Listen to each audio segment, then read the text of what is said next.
ever need to incorporate recurring tasks into your Bubble application and we're struggling to figure out how best to accomplish this? Something as simple as do this once a week or do this every day or do this once a month seem obvious, but then complicated to actually implement in the real world in your Bubble application. Well, this video is all for you. My name is Dennis Lewis from ratio.dev, and I've been building applications since before the internet was a thing. I was part of IBM's top secret AIX team in Austin, Texas before it ever was even a publicly available product. And after auditing hundreds of Bubble applications, building many successful applications for ourselves and our customers, I realized that most developers get recurring tasks completely wrong. But here's the dirty little secret.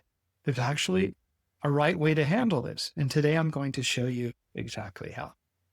Before we dive in, I want you to grab something really valuable. There's a link in the description below for our free no-code resource center, packed with vetted plugins, how-to videos, podcast episodes, great books to read, some of them even by me. And we update it every week. It's completely free. All you need to do is put in your name and your email and you'll get immediate access. Definitely recommend that you jump over there and grab that while it's still at the top of your head.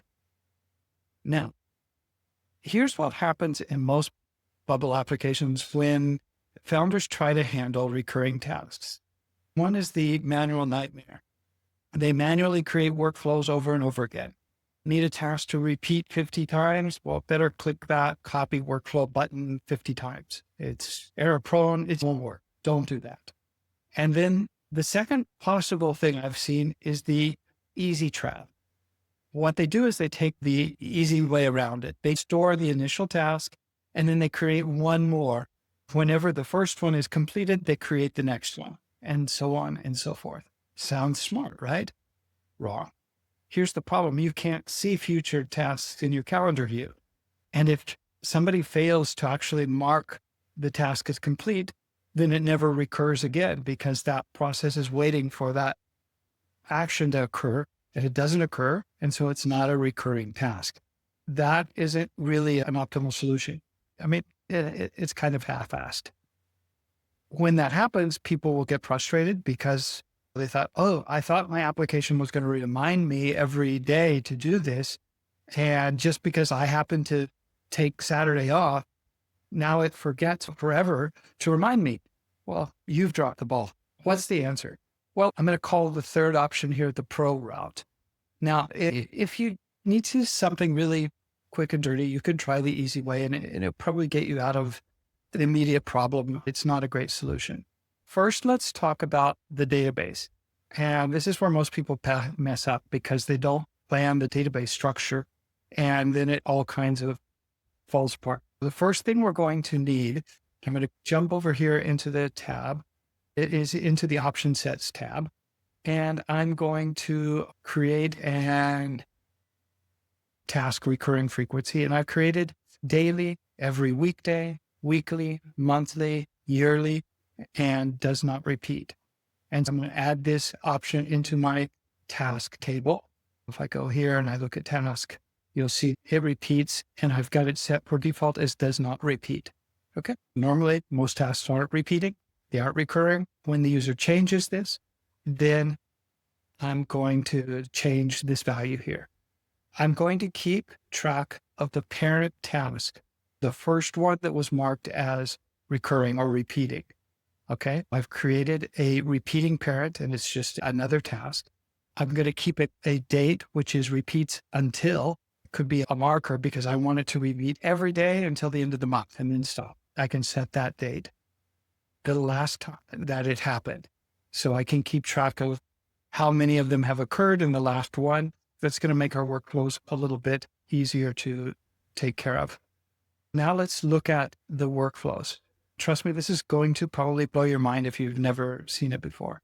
The first thing we're going to need to do is we're going to go to our plugins and you're going to install a plugin called OneT List of Dates. All it does is it creates a list of dates for us. And I'm going to jump in here to task card, and I have in here a pop-up. And this is where I have this field where I can set the type of repeating. I have the date, repeats until, if I want. I have in here is an element called list of dates. And I've called this list of dates, action items, recurring future. And this is the one in the pop-up because I have another one in the card if I need it. What I've done is it starts at a specific date, and I can tell it how many of them I want. And I want it to repeat every day. And if I look here, I can say every day, every week, every month, or every year.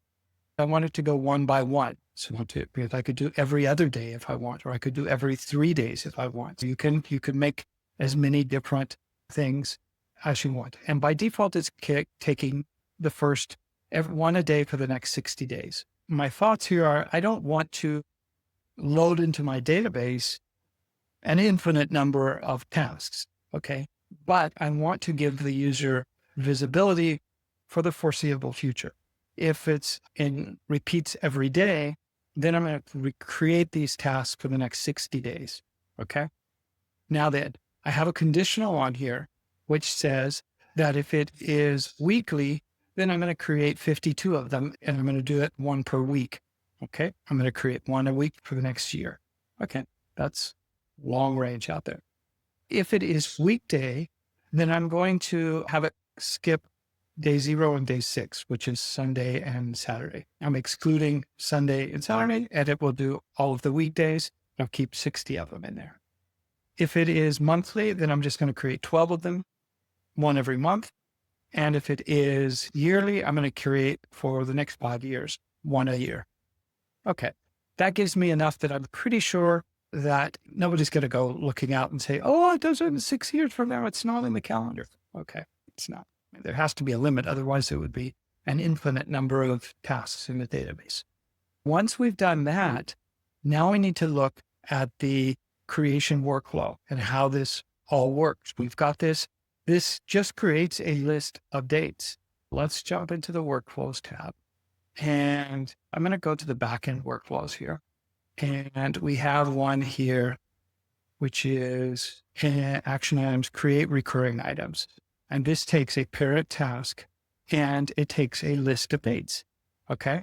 And what this is going to do is it's going to create a new task, copying all the information from the original, except for the parent. It's a recursive workflow. It's going to create the first one. It's going to make a change to it in the parent to make sure that we keep track of the last one created. And then it's going to reschedule itself. And so it's just going to recurring go out through that list of dates and create all of the future tasks. Okay. Now, one thing that is going to happen is that when I mark a task completed, what I will do is I will recalculate the list of dates. So if it were 60, I had already created 60 of them. Well, it will look at how far along on the list we are, and it will create as many as it needs to get to 60 again. So it will keep creating future ones as I mark them as complete. And this is happening in a reusable element project workflows. And here we have a complete item. And what it will do is it will trigger recurring if it's repeating.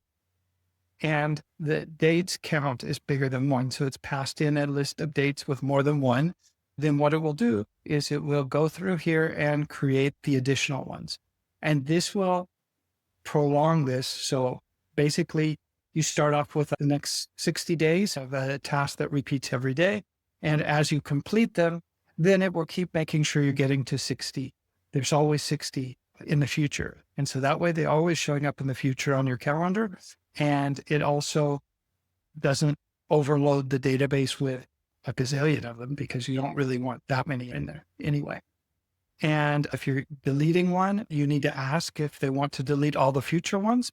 If they do, we've created a backend workflow also here that is delete future recurring items. And all it will do is it'll take all of the ones that have the same parent, whose date is bigger than current date, we'll delete them.